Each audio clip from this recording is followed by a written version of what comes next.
Artistiin Oromoo maqaa waltajjii Taajuu Shurrubbeen beekamu biyya Jarmanitti haadha warraa isaa ajjeesuun poolisiitti harka kennachuun gabaafame.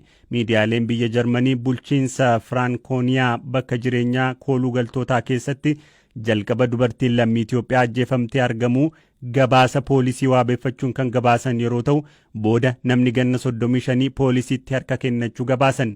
Miidiyaaleen Jarman dubartiin ajjeefamtee fi namni ajjechaa kanaan shakkame lammiilee Itoophiyaa ta'uu malee maqaa adda baasanii hin gabaasne.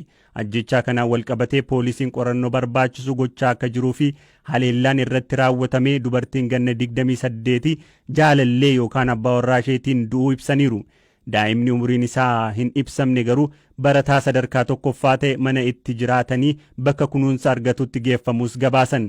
Qindeessaa hawaasa Oromoo Jarmanii ka ta'e obbo Abdoo Qaadii ajjechaa kanaan walqabatee hagammaatti wanti beekamu maal akka ta'e BBCf himaniiru.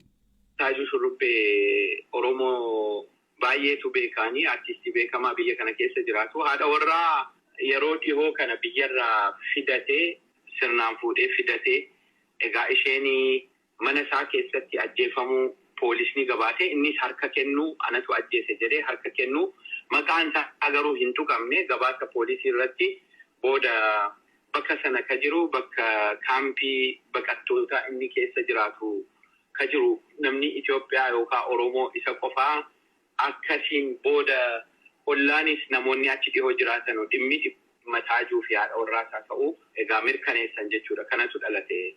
Haadhi warraa suniin yoom biyyarraa dhufti?